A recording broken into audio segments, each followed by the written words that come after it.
Ferguson, the girl from Hampshire who overexcited.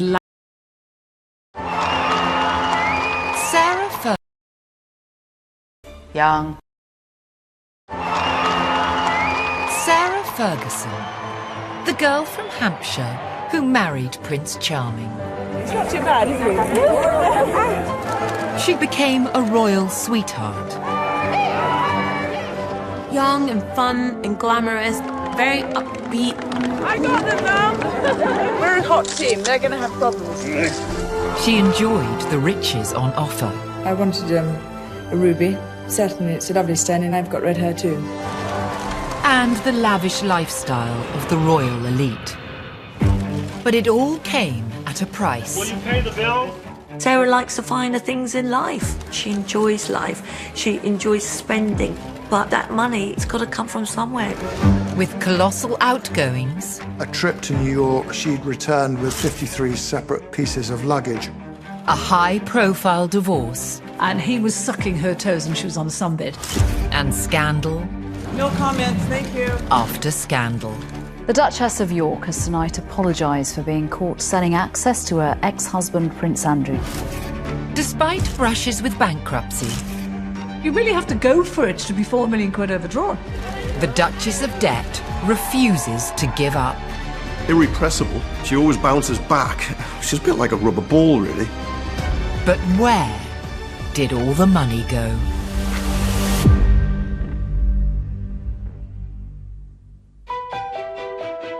Sarah Ferguson was born on the 15th of October, 1959.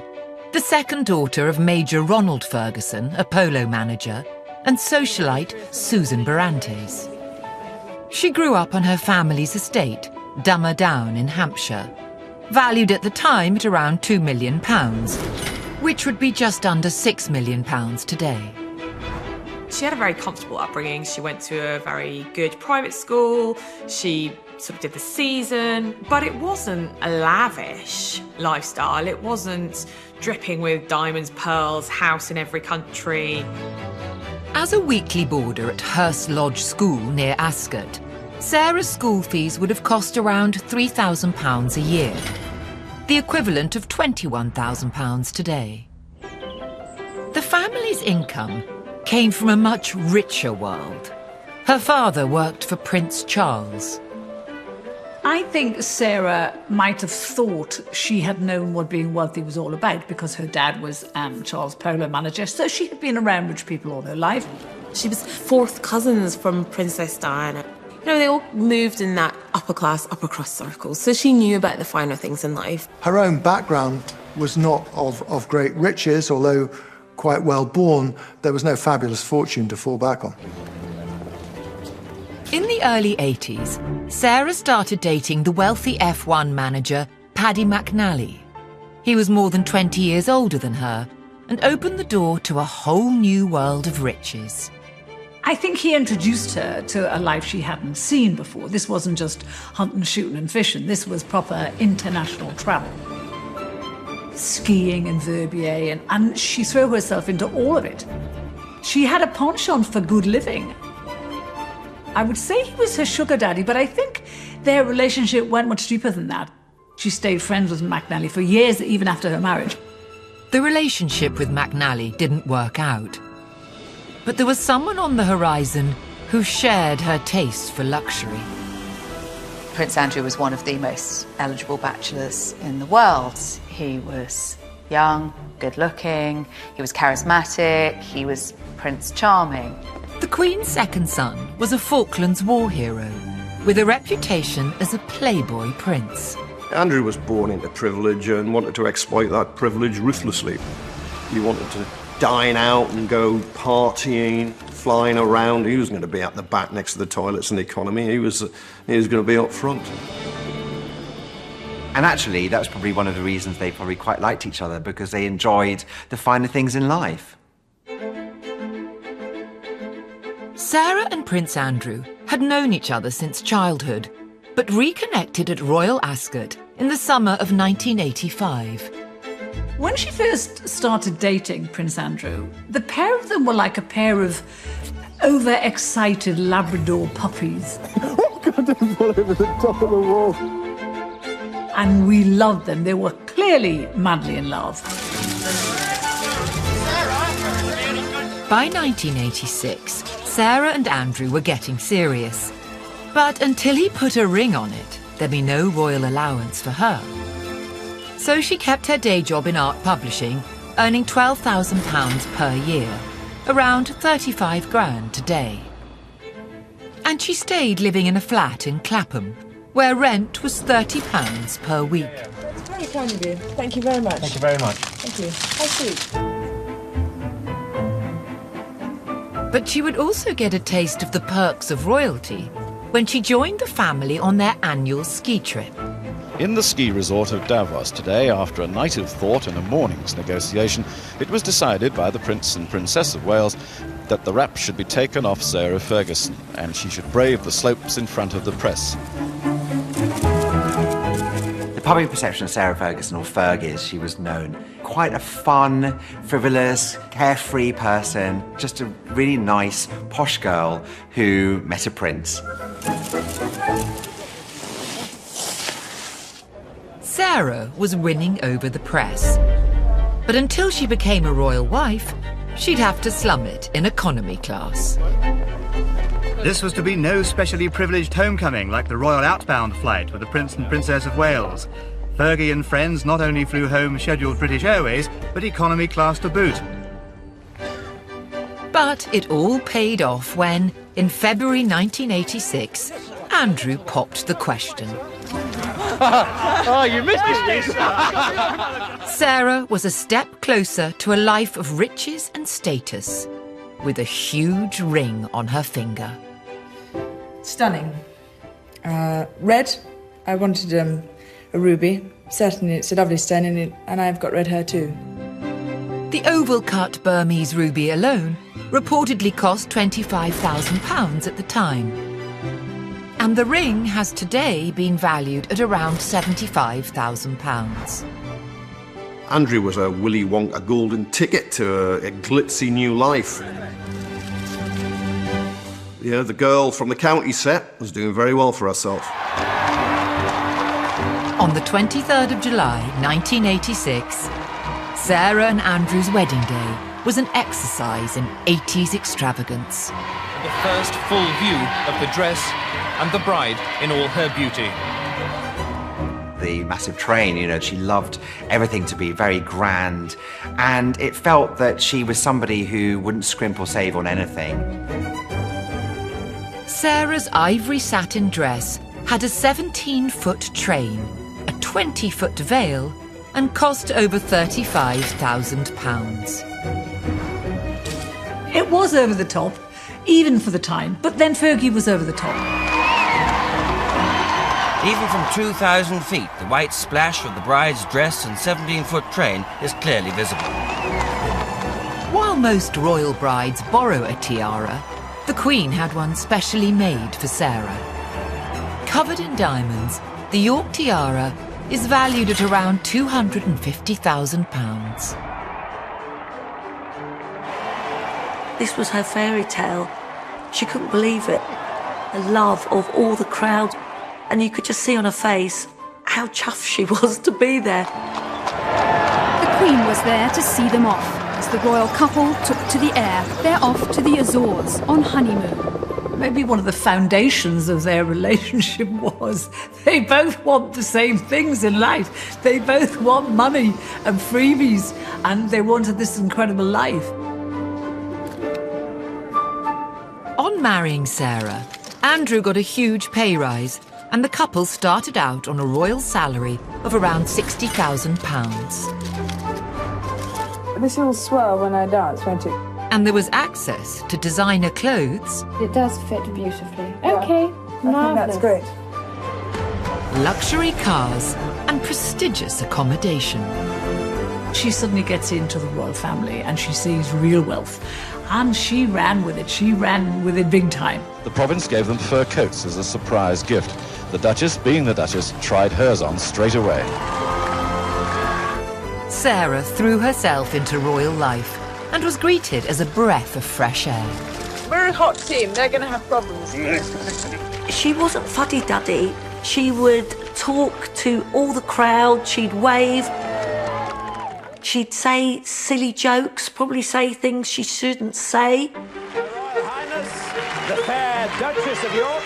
And in 1987, she was centre stage in the now infamous It's a Royal Knockout, as seen in this extraordinary footage. She is the star, really, of that show. We're the best blue bandits there are. No challenge was too big, too bad, too mad. She's never going to be caught. But the programme would prove to be a misstep for the royals. Why were we supposed to be laughing at a whole load of privileged people having fun? It just didn't work. They got slated for it. They looked clowns and buffoons. It went down like a cup of cold sick. And this wasn't the last time Sarah's public image would take a battering. Coming up, the Duchess of Debt. £4 million? How did she ever think she was going to pay that off? And a front page foot fiasco. Famous picture, infamous picture. I remember seeing it for the first time and my head nearly dropped off.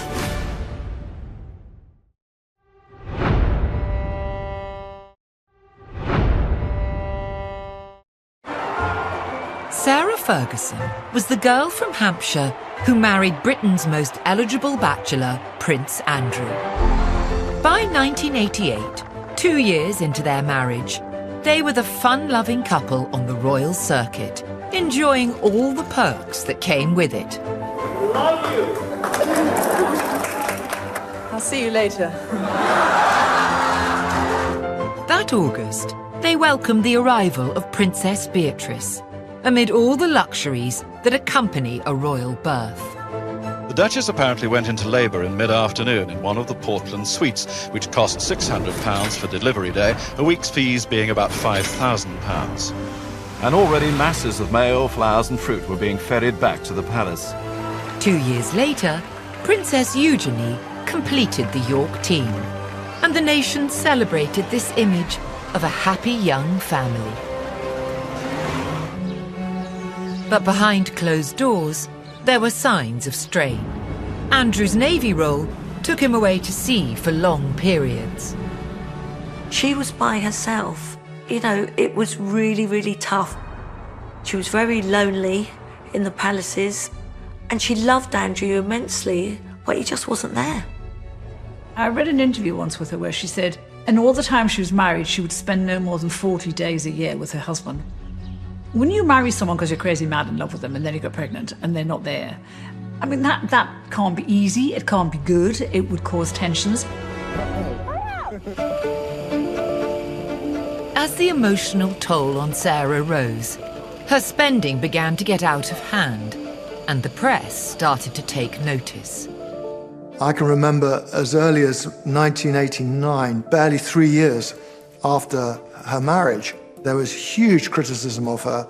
She'd made a trip to New York. She'd returned with something like 53 separate pieces of luggage, which all had to go as excess luggage. She'd spent a fortune on dresses and clothes for her daughter, gifts for her staff. This was high-end, upscale designer wear.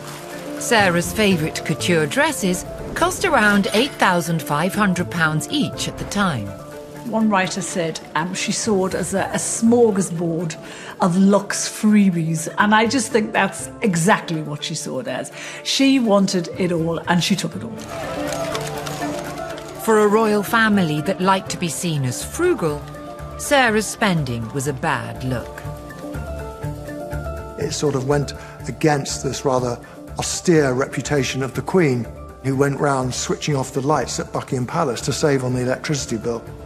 And yet there was her daughter-in-law gallivanting around the Swiss shops of Manhattan, picking up umpteen designer outfits, and to hell with the cost. But it wasn't all spending. Sarah had also found a way to earn.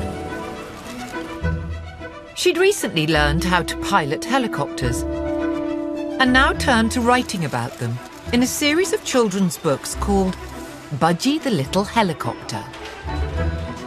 They'd go on to sell worldwide, get turned into an animated series in a deal worth £3 million, and launch a merchandising deal worth £8 million, of which Sarah would pocket £1.6 million. She was a good writer, she enjoyed it, but she also understood that it was a great way of creating revenue. She made a lot of money out of Budgie. That must have made her think that when all the royal stuff fails, I can still do kids' books. Budgie had given Sarah a much-needed boost, but things were about to come crashing down, emotionally and financially. In March 1992, after nearly 6 years of marriage, Andrew and Sarah announced they were separating. The Duchess of York took Princess Beatrice to school as usual this morning. She ignored questions from reporters as she left.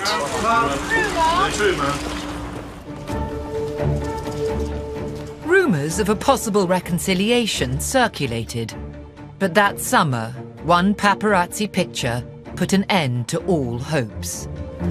When she had gone on holiday with her financial advisor, a guy called Johnny Bryan, and there was this famous picture, infamous picture. I remember seeing it for the first time, and my head nearly dropped off. And he was sucking her toes, and she was on a sunbed. Well, we all knew that was just going to be the end of the marriage. It would also see her firmly kicked out of the royal fold. Clearly, that was the final nail in the coffin for everybody involved. Prince Philip, after that, was really not a big fan of Sarah Ferguson. And actually, she was pretty much ostracised from the inner workings of the royal family until after he died. Now Sarah moved into Remenda Lodge on the Wentworth estate near Ascot. Her income was reportedly a £15,000 yearly allowance from the royal family. Now she'd have to run her own household for the first time and pay rent of £4,000 a month. She shared her new challenge with a crowd in Washington, D.C. As an independent woman, I am now largely responsible for the finances of my family. But the Duchess was showing no signs of scaling back. The lifestyle she was leading was remarkable for a separated princess of a younger son of the royal family. Housekeeper, she had a butler, she had a chauffeur, she had assistants, she had a dresser, she had a dresser's assistant. There were all sorts of secretarial people. These were people who needed to be paid. Sarah was reportedly spending £384,000 per year on staff, £47,000 per year on food and drink. Former members of staff of Sarah talk about how she wanted Henry VIII-style banquets. Sarah would always love good food, a nice wine. This barrel's for me. She had a thing about handbags and she loved to look good. £80,000 per year on clothes and £22,000 per year on laundry. That's more than £400 a week on laundry. What was she doing? Was she having the sheets washed in swan's milk? How can you spend that much money on laundry? Money was pouring out, but the household bills were going unpaid, and suppliers were threatening to turn off the electricity. Every day I have to read I'm a millionaire 3 times over. Cool, I tell you. I mean, I'm in a rented house, which actually has just been practically whipped from under my feet, and I got a month to get out. I mean, yeah, I think I've had £3 million to buy my own house, don't you? People had to really sort of try and rein it in and put her in place. And apparently there was a notice up in the kitchen that said her budget had to be £36,000 a month, and we've got to work to that budget. Wow. If you're still a working royal and you're living within a royal residence that's been given to you by the Queen, no one is about to, turn your electricity off. Suddenly, she had to pay for everything herself. And I think she was just useless at it. I think just normal household husbandry was beyond her. But the everyday bills were nothing compared to Sarah's spending on holidays. And I think that first 12 months after separating from Andrew, she had 6 extremely expensive foreign holidays. She was enjoying the travel, private jet. She wanted to be first class. It's widely regarded as Washington's best hotel, where a 2-bedroom suite can cost £1,600 a night. The top hotels, giving the best for her girls. The Far East to America, all over the world, trips on Concorde. In 1994, Sarah spent 6 weeks in the south of France, reportedly spending £18,000 on a luxury villa and a further £90,000 on late-night partying with celebrities including Andrew Lloyd Webber and Roger Moore. She was addicted to spending. She was addicted to that high life. And if you want to be on super yachts and hanging out with Elton John, you need some money. But where's your money coming from? She lived way beyond her means, absolutely way beyond her means. Back home, the spending continued.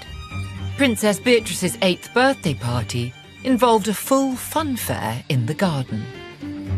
That is not a normal way to spend money, and she has been very open about that and has been very honest and admitted to having an addiction to spending money. You know, she was a young mother. She had been given access to this very unique lifestyle, and she got it wrong. By 1996, Sarah's spending had spiraled out of control. It was revealed that she was overdrawn on her account at the Royal Bank Coutts by an eye-watering £4.2 million. I mean, it's just colossal. £4 million. You are £4 million in the red. How did she ever think she was going to pay that off? Any comment on your financial problems? Hello. Will you pay the bills? Paying off the interest on this overdraft would have cost Sarah a staggering £1,100 every day. It built up to an amount that I think she thought, gosh, even me, I don't know how to deal with this debt. You know, she kind of swept it under the carpet instead of dealing with it, and it just grew and grew and grew. Now relations with the royal family hit a new low as Buckingham Palace released a statement distancing the Queen from Sarah's finances. And on the 30th of May 1996, the divorce was finalised. Details of the financial settlement agreed between the high-spending and flamboyant Duchess and the Duke of York are beginning to emerge. Originally, it was put around by people around Sarah that she'd only got £15,000 as a divorce settlement, which, frankly, no one really believed could possibly be true. It was reported that the true numbers were rather more generous. A £350,000 lump sum, £500,000 towards a new home, £1.4 million in a trust fund for Beatrice and Eugenie, and a £20,000 a year allowance. It was not as generous as what Princess Diana got. She got 17 million. I think probably Sarah Ferguson was hoping her settlement would probably be more in that ballpark. The divorce payout was nowhere near enough to clear Sarah's debts. It was time for her to get to work and to look for riches in the land of the free. You've got to admire her resilience. Dick Whitton and his cat came to London to make their fortune. She went to the USA. How do you like New York? I love it. America absolutely fell in love with Sarah, and I think Sarah fell in love with America. They couldn't get enough of her. Finally, the money started to pour in. Her autobiography, My Story, topped bestseller lists and paid Sarah an £800,000 advance. No, I was eating. You've got to do it again. She had a cameo appearance on hit sitcom Friends. They may call it a bit part in the business, but she could have been paid as much as £900 for an hour's performance. And she signed up to a number of lucrative endorsement deals. Olympus Cameras, Wedgwood China, they're all paying her top dollar. People just wanted to get a bit of the Fergie action. Some of the deals she got were eye-watering. She really capitalised on her royal name. When you're known for being high-spirited, you tend to attract a bit of attention. In 1997, Sarah reportedly netted £500,000 to promote juice brand Ocean Spray, seen here in this playful advert. Light Star gives me a real zing, especially when I serve it with ice. We'd never seen a member of the royal family doing anything like that. And there's a lot of tut-tutting among the courtier class at Buckingham Palace. How else do they think it's going to happen? She can't go and get a job in a supermarket. She's got to work. She grafted, she worked. You know, she sold herself around. Sarah Ferguson, Duchess of York. Also in 1997, the most profitable deal of all, Sarah became the face of Weight Watchers and drew on her own struggles with body image in the process, as this candid advert shows.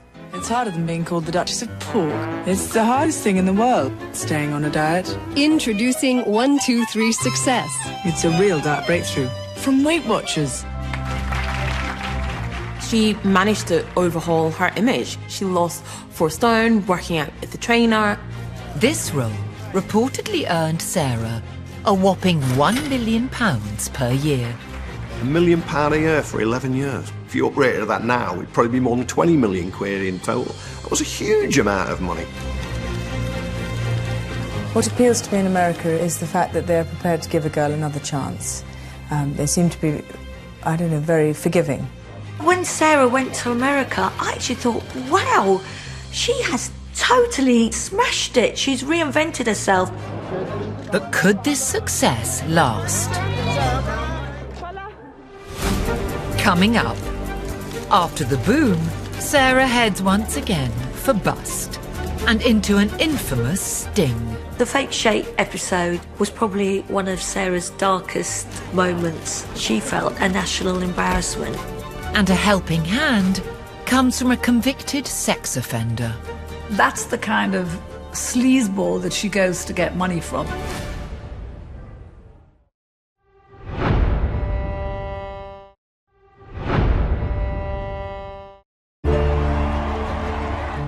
Sarah Ferguson, Duchess of York, once a dutiful royal wife, went on to forge a lucrative career as an independent woman.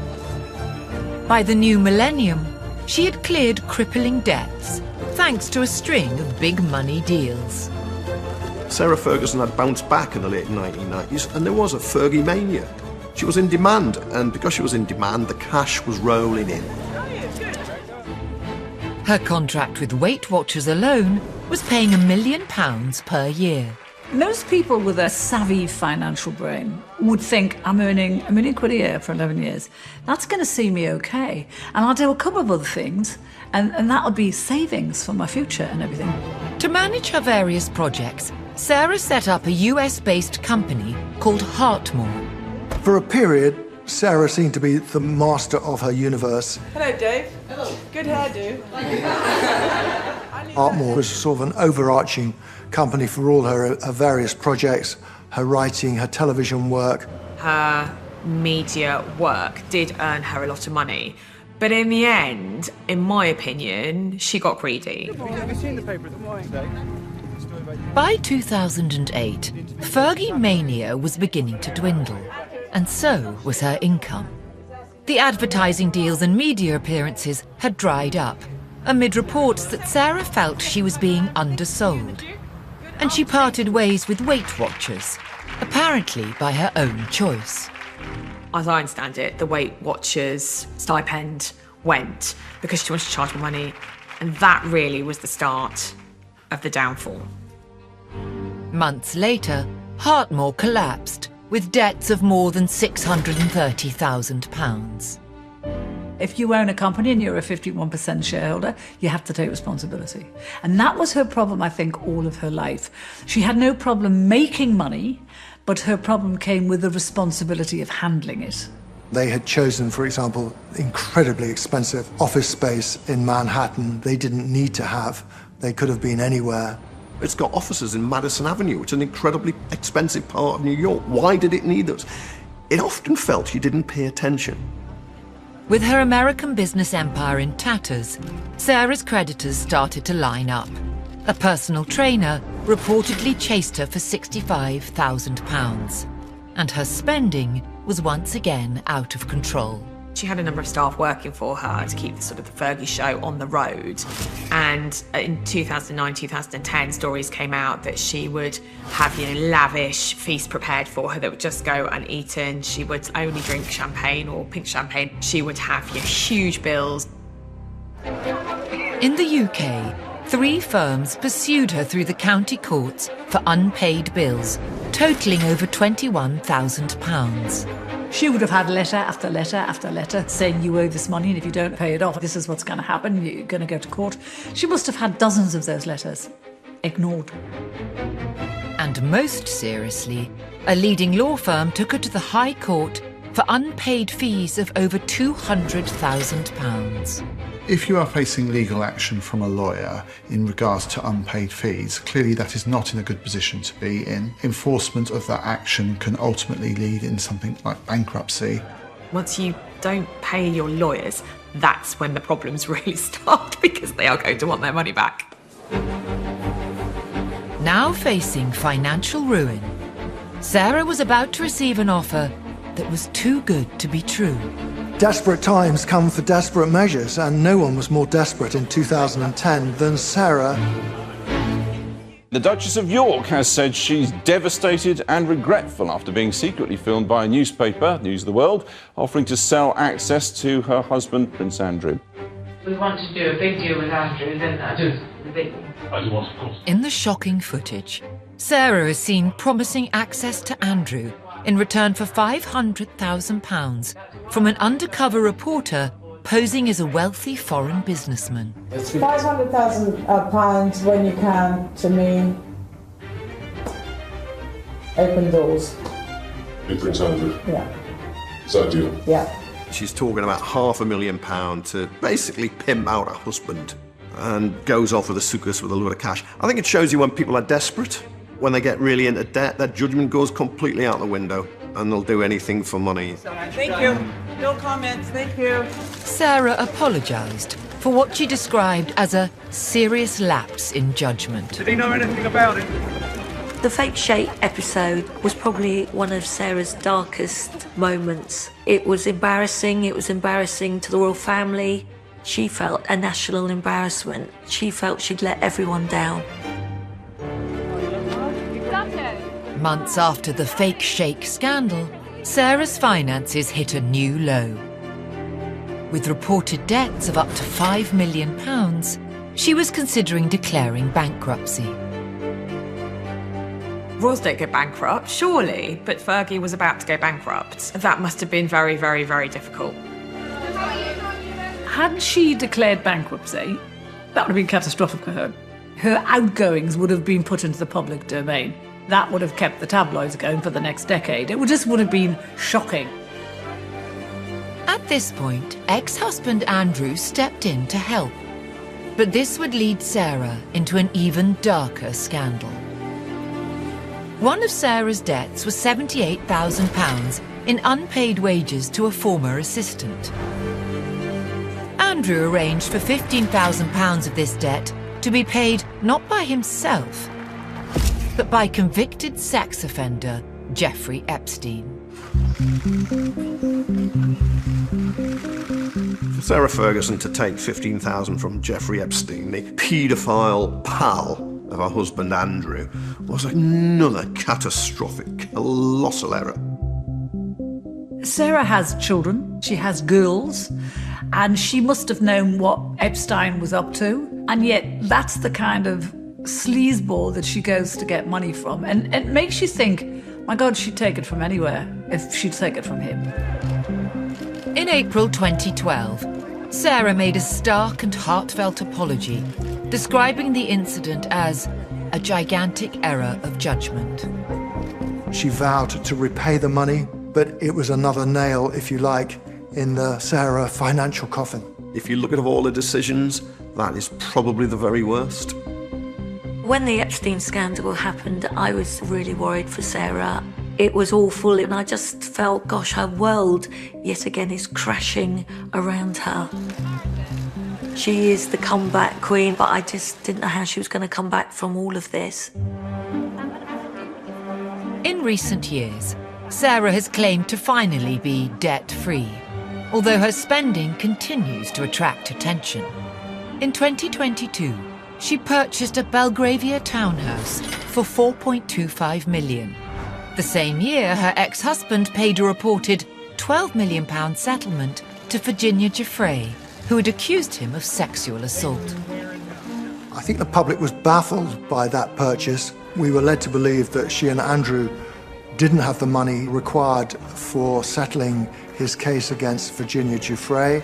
There's a husband paying up to £12 million to settle a court case with a woman he claims he doesn't know, and she's buying this really expensive house. It just feels a bit odd, and I think those questions need asking and they need answering. Everyone thinking Sarah's on the brink of bankruptcy. They're thinking, how is she affording this? Where is this money from? But the fact is, Sarah works jolly hard, and her daughters also work very hard. And I'm to believe her daughters actually did buy this home for their mother. Sarah is believed to be renting out the townhouse for around £16,000 a month, which would earn her an income of nearly £200,000 a year. If you dig a bit deeper into the land registry, it says that that house cannot be sold without the permission of Beatrice and Eugenie, which suggests that maybe they stumped up some of the money. It's been kind of tabled as a nest egg for them and for their future. I think it's probably a nest egg and a bit of security for Sarah Ferguson if she should need it. Coming up, are Sarah's financial woes behind her? It's been a roller coaster. She should be set up for life, but she ain't. And can her business dealings withstand the current media spotlight? Johnny Han is a prominent Chinese businessman. He has given money to Sarah through his business. I do wonder whether that relationship is going to come into more scrutiny.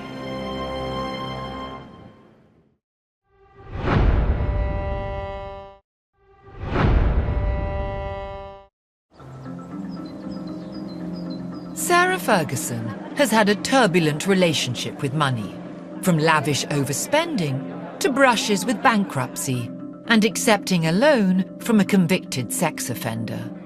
Now, her current living arrangement is also under scrutiny. It's a very unconventional arrangement to have two exes still living together, as they have been for years now. They're not living as man and wife, let's be clear about that, but it is also extremely puzzling as to why this still goes on. Also unclear is exactly who is paying the £260,000 annual rent for their home Royal Lodge. I think we can assume that since Prince Andrew has no obvious source of funding to pay for Royal Lodge, it is Sarah that's keeping him financially afloat. Don't forget that over the years, Andrew has helped her out of several fairly deep financial holes himself. This is an opportunity for her to repay some of that debt. She will do anything for her family, and to be a support, she most definitely chips in to help. Despite all the scandals and controversies, Sarah has managed to stay close to some of the family and has even been welcomed back into the inner circle. Charles has shown that as king, he was very willing to welcome Sarah back. As a member of the extended family, she was invited to Sandringham at Christmas in 2023. She's also rumoured to be acting as peacekeeper, helping the king to persuade Andrew to miss the royal Christmas after he was linked to an alleged Chinese spy. I think a lot of it is to do with Camilla, who likes her. They get on very well. And I think Camilla has a lot of sympathy for her. She's smart enough to know that Camilla is the power behind the throne. So the best way to get back in the royal family is to be friends with Camilla, which she is. In the meantime, Sarah's quest for cash shows no sign of stopping. In recent years, she's appeared on the shopping channel QVC as these jovial scenes show, promoting £53 hair straighteners. I was able to do my hair and really just go in front of the world's press, and they all went to me, my goodness, where's the hairdresser? Ah, and That's you said, and I you're said, looking at it. She's also sold £1,700 gold-tipped fountain pens engraved with her personal monogram, launched a gallery of her digital art and spoken word poetry, and signed a 22-book mega deal with an Australian publishers. I think the one thing that Sarah has not shied away from over the years is an ability to change, to reinvent herself, to adapt to circumstances. She's the queen of reinvention. She just reinvented herself, didn't she? And she kept doing it until she got to the point where she is now. It is incredible work, absolutely. But not all of Sarah's recent business ventures have succeeded. In 2020, she launched Ginger & Moss, a premium lifestyle brand, which planned to sell products including tea, dinnerware and jewellery to upmarket stores. But it soon racked up debts of over £300,000. I'm looking here at the Companies House records for Ginger & Moss Limited. One of the directors is Sarah, Duchess of York, Sarah Ferguson. The company to date has not achieved any material sales and has not seemingly done very much.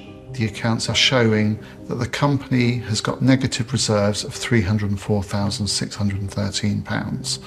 What that means is the company has got more debt than it has of assets. Ginger & Moss received a loan from another company that Sarah had been a director of, Gate Ventures, shortly before it collapsed into administration in 2020, with reported debts of £19 million. I have in front of me the profit and loss account for Gate Ventures plc for the year ended 30th of June 2018. In 2017, it made a loss of £4.3 million. In 2018, it made a loss of £10.2 million. Obviously, they are very significant losses. The trade of Gate Ventures plc was very different from the trade of Ginger & Moss Limited. It doesn't appear to be a rationale for investing in that company. So it really is unclear to me as to why those events happened. Another former director of Gate Ventures and close associate of Sarah's is also under increasing scrutiny. Dr. Johnny Hon, a Hong Kong tycoon, reportedly paid Sarah hundreds of thousands of pounds through firms he chairs in China and attended the wedding of her daughter, Princess Eugenie, in 2018. He is now alleged to have links to the Chinese government's secretive foreign influence network.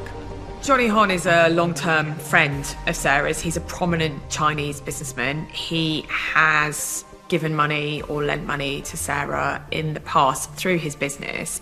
In the light of Yang Tenbo's relationship with Prince Andrew, I do wonder whether that relationship is going to come into more scrutiny. Dr. Hon has denied being a member of the Communist Party, saying he is emphatically not a part of any effort by China to penetrate the British establishment. I remember at Princess Eugenie's wedding, a lot of friends of Andrew and Sarah's were invited, but these friends were prominent business people who we suspect have given Andrew and Sarah money in the past. I think what they have been getting in return for their money, it's access. It's that exclusive access that money can sometimes buy. Despite lingering questions around her financial judgment, Sarah's knack for self-promotion is beyond doubt. She's spoken openly about money and health worries in recent years, embracing social media and even launching a podcast.